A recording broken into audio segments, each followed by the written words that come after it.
So I'm going to start this episode with a quite disturbing TikTok video that a friend sent me when it comes to raising kids, more specifically when it comes to homeschooling kids. And I won't comment on it just yet. Watch it. So we don't teach our children anything. Everything that they learn is in response to either their interests or their questions. We have no curriculum, we have no school hours. We really just respond whenever they want to know something and do our best to make sure they really get it. And my big fear about free schooling was that if my kids only went towards what they were interested in, saving all of their real estate only for things they're interested in, not cramming it with anything necessary, I was concerned that they would never be interested in things like reading and writing and math. My son's 6, and it took some patience and not comparing myself to other moms, but this is his book. Look at this. Lamp, egg, jar, lion. That brag. Not comparing myself to other moms, but check this out. Oh, now, to be clear, every kid does have their own pace when it comes to learning things. But that for a 6-year-old? But we'll go deeper than that. And again, every kid does have their own pace. Okay, my eldest daughter, for example, learned how to speak at a younger age than my second daughter, the youngest one. However, the eldest one spoke at a younger age, but it took longer for her to talk and form sentences than my youngest daughter. So it's more so like my youngest daughter withheld that and then suddenly, just out of the blue, just started talking, right? But, yeah, this is something that you would get handled under the age of 6. It's not something to brag about. Hey, check this out. Oh. This is him doing this by himself, copying down words from other places, asking us more. Same with addition. Mom, what's 7 plus 5? It will come at the right time.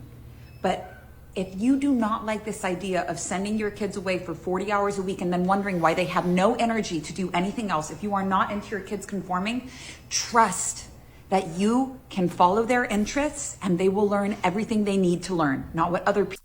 Okay, so in my opinion, my humble opinion, any pendulum that is swung a little too far on either side usually doesn't end too well, right? Similar to gentle parenting. Sounds great, yet people swing that pendulum and take it way, way too far, and then it's not good. Same here when it comes to homeschooling, or as she calls it, free schooling, right? Who needs school? Who needs to pay for school when you have free schooling? So I'm not a fan of this, okay? Why? Beyond, the proof here. Hey, my 6-year-old, by himself. Beyond that, your kids need guidance. And again, this is my opinion, right? Your kids need guidance, and it's your job to prepare them for this world, and part of that means leading them, being a leader. And I know this saying or this term, lead them, be a leader, right? Oh, that's such a triggering word, a leader. It's not good to be led. Hey, in some cases, it is. Remove that label. No, being led, having someone lead you is actually quite amazing and, in fact, very beneficial in some cases. Okay, imagine you went to stay at one of your friends' houses, right? And it's the first time you've ever been there. A hypothetical, right? Your friend got a new house and it's a big house, huge. And you go there and say they don't tell you or show you anything. So you arrive, and instead of, say, giving you a tour, hey, this is where you're going to sleep. By the way, if you need this, it's in this cupboard here. If you need that, it's over there. You just walk in the house, and they're just silent. Like, hey, thanks for coming over. And everything is on you. So Where's my room? Where am I sleeping? Oh, I'm following your interest. You're interested about your room. Hey, it's up there. I'll show you. Then you're in the room and it's silent again. So where's the bathroom? Oh, you're interested in the bathroom. Let me show you. What kind of experience is that, right? Just waiting for you to do it. You have to lead, and only then either correcting you. Oh, no, it's not that way. It's to the right. Like they don't say anything. You're just walking down the hall. Okay, I'm going to go left. No, it's to the right. So either corrected, or only when you do or ask something do you get an answer.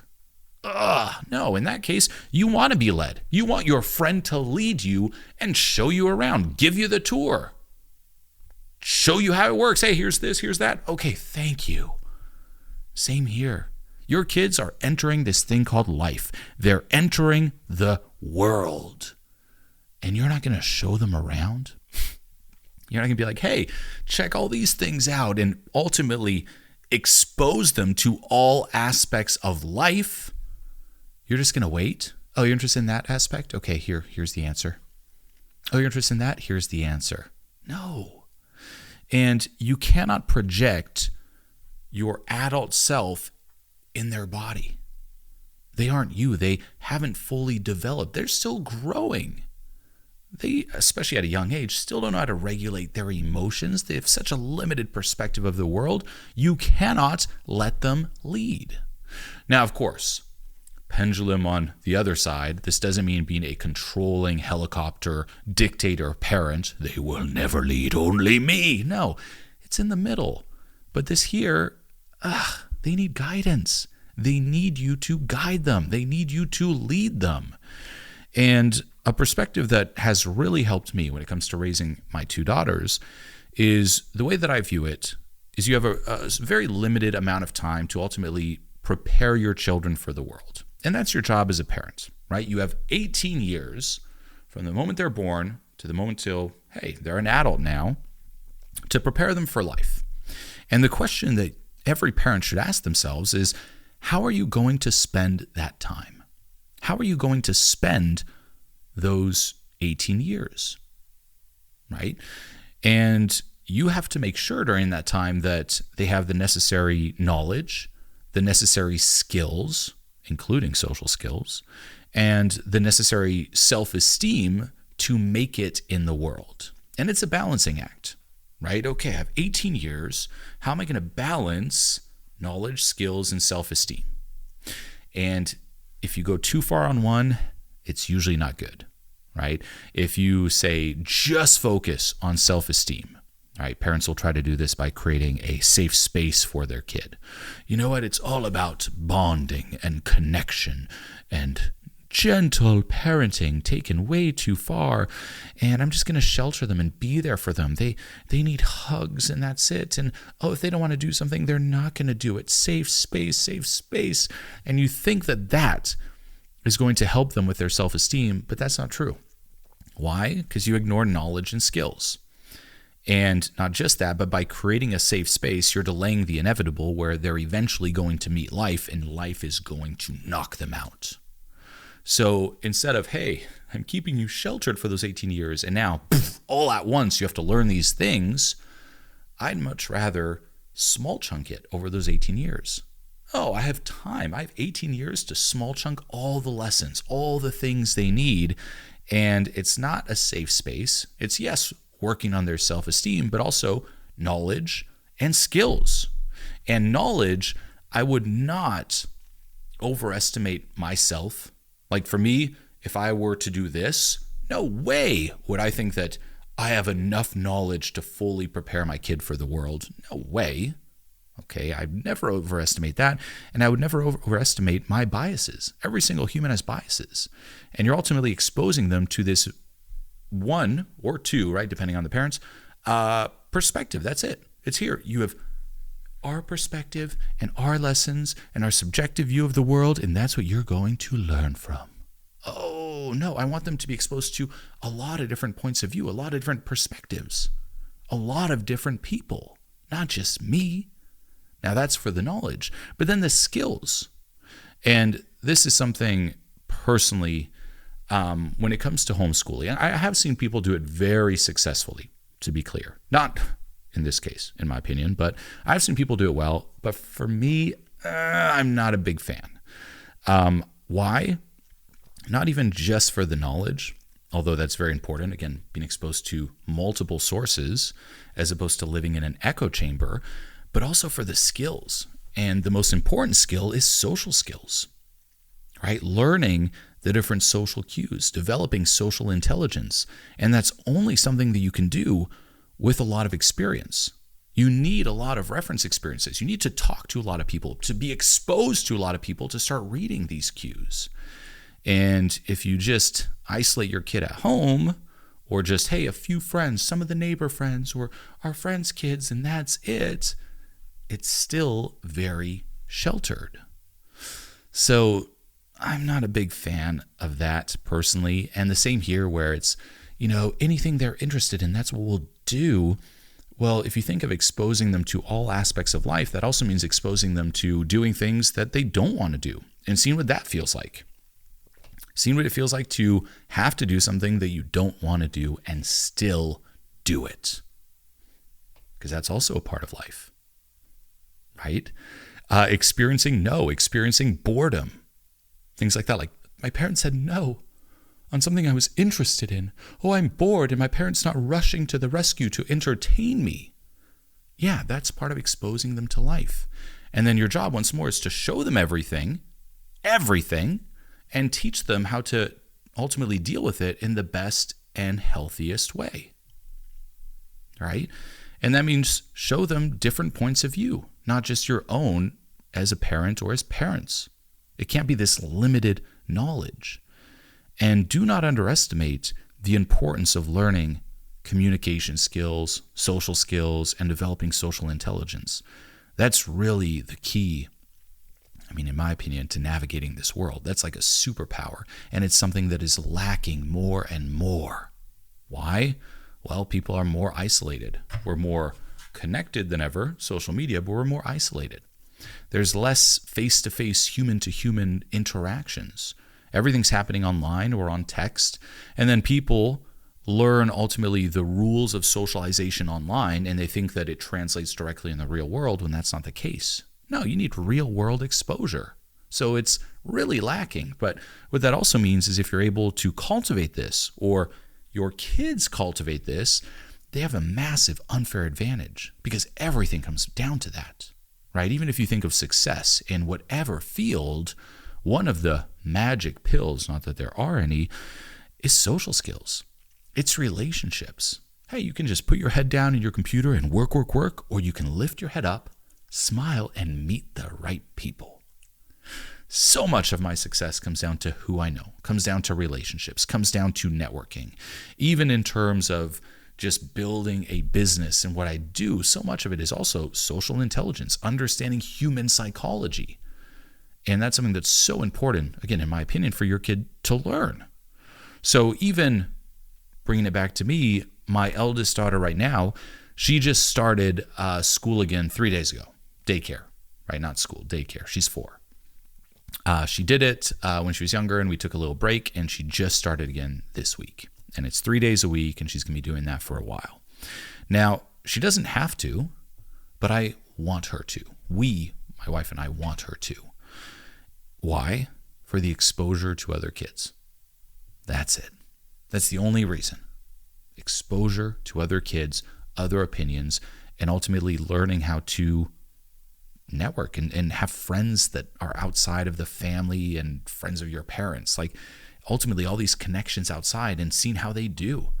And this particular school that she just started, the first day when we took her and walked in, it was a pretty chaotic environment, right? Especially, at home, it's a lot of play and imagination. And we walk in there, and immediately she's like, ooh, right? Like kids running around screaming, jumping up and down. It was like pretty out there.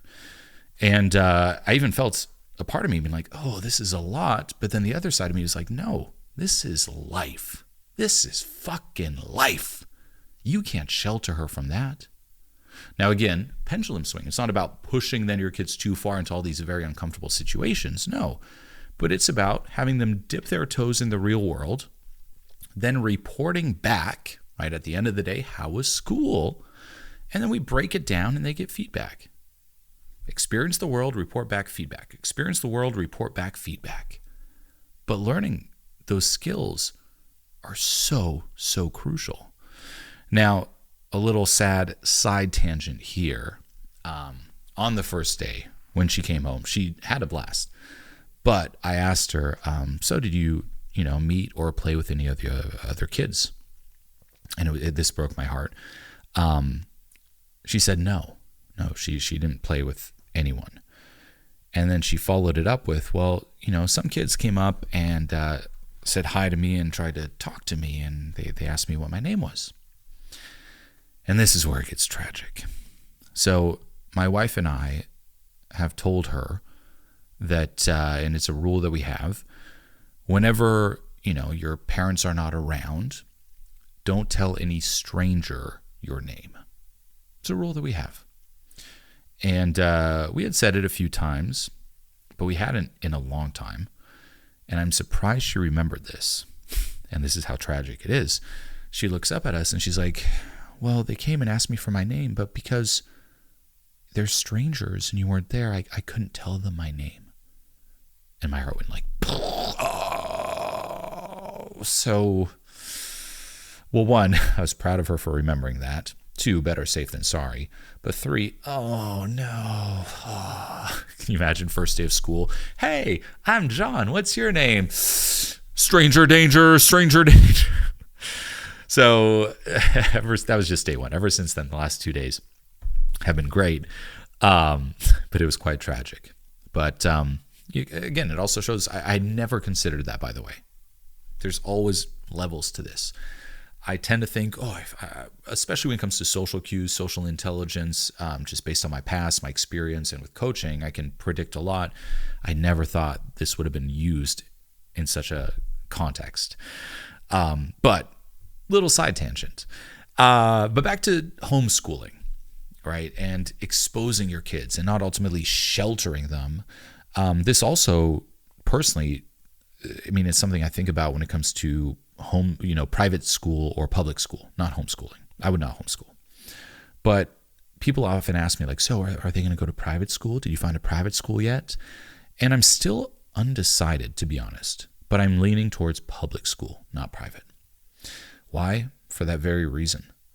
I don't want any kind of sheltering at all. Even if it's quote unquote for the best. Oh, well, private school is sheltering, but it's for the best. Look, it's with, they get more attention and it's higher quality people and blah, blah, blah. It's like, yeah, but then you're still sheltering them to a big group of people, a big group of also just, again, culture and personality types and you name it. And I want her to see all of that. That's part of navigating the world.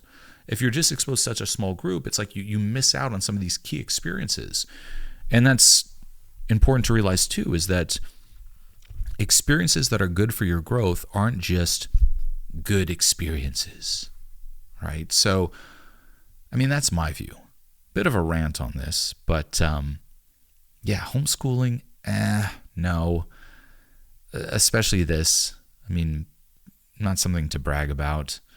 But those are the perspectives that I take with my kids, preparing them for the first 18 years of their life, preparing them for the world. Instead of all at once, small chunk in it, focusing on those 3 things: knowledge, skills, self-esteem, and once more, showing them all aspects of life and helping them navigate it, as opposed to hiding certain aspects. Otherwise, the future ain't too bright. Now, back to my favorite topic, gentle parenting, also taken too far. And for that, it's a parody clip, but I love it. Rob, turn off your iPad. Rob, turn off your iPad. Hold on there, Mama. Let's not pass on generational trauma. Hi, Karen Dweeb here, child behavior and parenting expert. Before yelling at your child to turn off that iPad, remember that they're just overstimulated. So calm down and remember the acronym WOKE, IDIOT. First, rather than establishing dominance, establish a partnership. So get on your knees and bow to your child, which is also a sign of mutual respect in many cultures. Put some lavender oil in an essential oil diffuser. It may be helpful to explain your feelings of frustration while also validating your child's needs and emotions. Offer alternatives to the iPad and explain the findings of recent studies regarding excessive screen time. If these concepts are too advanced for your child, it may be helpful to act this lesson out using dolls or props. You may also consider doing an interpretive dance, which will help gain your child's attention and focus. If your child still refuses, remember the acronym PATH, ETIC. Follow me for more advice on parenting with care. I think we should. Now, again, this is a parody video, but it really shows pendulum too far, not good. And what's so funny and yet sad at the same time about this is a lot of parents do it. Like, it's not even comedy. It's just reporting the facts. And especially with gentle parenting, there's such a shtick to it now too, right? In the same voice and tonality that he used in this video here, it's the same thing. It's, oh, are you having big feelings right now? Let's sit down. And once more, every little thing is a big deal, right? So even in the parody, everything, you must then pull out the dolls and reenact it. It's such a big deal. Oh, no. And the same with the tonality. Don't fall in. I don't do that, but try not to fall into that as a parent where you're just like, so activate gentle parenting mode. Hi, I am Karen Dweeb. No. Okay, keep it human. And once more, not everything is a big deal. And back to gentle parenting, we talked about this before. It also means have boundaries. Okay, it doesn't mean don't have boundaries. I think the term for that is permissive parenting. And there's a third video I have for you here, which shows the two extremes, the pendulum that I talk about, and the middle. Check it out. Hey kiddo, can you turn the tub off? The water's about to overflow. Oh, there it goes. Oh, you're not ready. Okay, well, so yeah, whenever you're ready. Gentle parenting. Hey man, if you don't turn the water off right now, I am getting rid of all of your Legos. Not good either. And now, the middle, the perfect balance. Hey honey, if you keep running the water, the tub's gonna overflow. So either you need to turn it off or I'll come turn it off for you. And notice, with boundaries, there are always consequences. It's not, hey, can you please do it? Hey, please. It's, hey, you do it or I'm going to turn it off. But it's coming off. That's the boundary. There's no way that the water's not getting turned off. But I'm going to be gentle about that boundary. Okay. Another thing here. Oh, it does always shock me just how offended parents can get when it comes to unsolicited parenting advice, right? People get so triggered with it, which is absolutely insane, right? One, if you know that you're doing a good job as a parent, why does this affect you? It really shouldn't, right? If you know for a fact that you are good at math, and someone comes up to you and they're like, you're not good at math, it's not going to affect you, right? Because you know that you're good at math. An example that I use when it comes to teaching transformational work is imagine someone came up to you and said, fuck your blue hair. Are you going to take it personally? Are you going to get triggered? Probably not, because you're like, well, I don't have blue hair. Well, hey, same thing here. If you know at a core that you're on top of it as a parent, any advice or what people say or think of it really shouldn't affect you unless a part of you believes it. But people get so triggered, right? Oh, they tried to give me advice. There's even so many videos online, and I know this because I was scrolling through them some videos for the podcast. And there was one lady where it's like, here's how you deal with unsolicited advice. And it shows her slamming the door and flicking the person off. And I'm like, oh, no. This is exactly how to handle unsolicited advice when you're a parent. You should really stop holding your baby so much. They're going to develop an attachment issue. Go fuck yourself. Do you want to know how to deal with unsolicited advice? Whether it's parenting or whether it's yourself. People that give you advice, it's so simple. Number one, just give nothing back. That's it. Hey, you know what you should really do? It's XYZ. Ah, thanks. That's it. Give nothing. Don't be all, oh yeah, well I do that too, just so you know, like, no. And don't rebel either, like, slam the door, flick them off. No, just give them nothing, neutral. Oh, cool. That's it. That's how you get out of it. Give them nothing. The same where if people come and talk to me about, say, politics, someone could say, hey, I love Biden. Cool. Hey, I love Trump. Cool. I'm just giving them nothing. And you'll see, they might try a couple times. I'm like, oh yeah. Mm-hmm. Cool. Yeah. Mm-hmm. Oh, nice. Yeah. Thanks. There's nothing to ping off of. There's no conversation. There's nowhere to take this thread and build on it. So that's number one. Just give nothing. If there's something you don't want to talk about, some area you don't want to venture in, just don't venture in there and then stay firm. And it's not attacking. It's not retreating. It's just very grounded. Oh, cool. Yeah. Nice. Oh, good for you. Oh, thanks for letting me know. Oh, yeah, I'll check it out. Thanks. That's it. That's all you got to do. And then they move on. Now, if they don't, step 2 is just change the topic. Give them nothing in the topic that you don't want to venture in, and then change the topic. Oh, cool. Thanks. By the way, did you hear about blah, blah, blah? Done. And because you're giving them more ammo, you could say, towards topic number 2 versus topic number 1, they'll gravitate towards topic number 2. But let's just say that doesn't work. Well, then step 3 is be boring. Just get really unengaged, just very boring.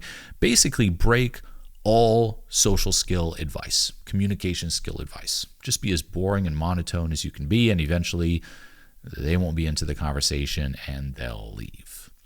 And if that doesn't work, your last resort, step number 4, is walk away or just use your phone. Just be like, oh, sorry, I just got to deal with this real fast. I'll be back. And then just don't come back. Easy as that.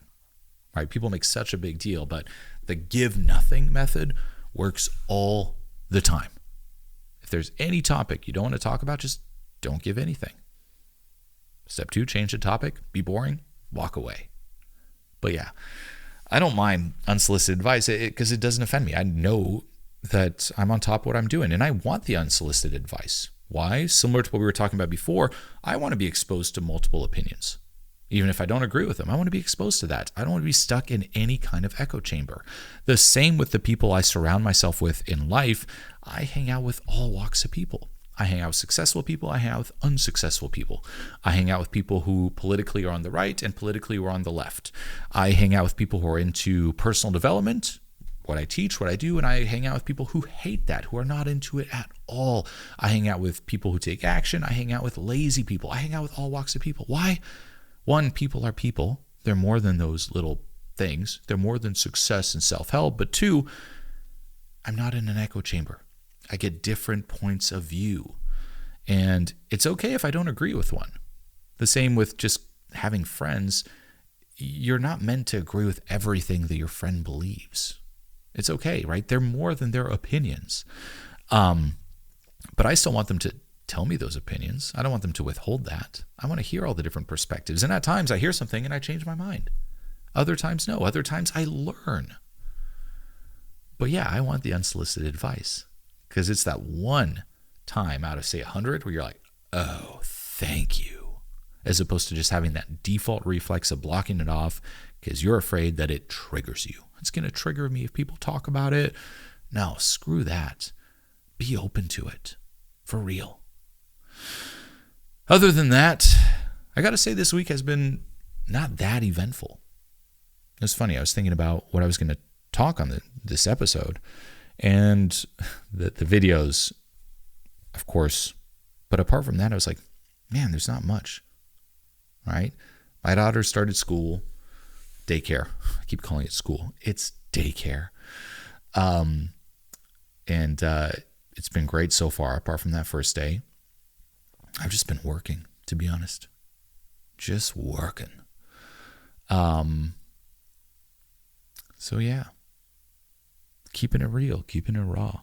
Not much else. For real, not much else. I hope you enjoy. And as always, until next time.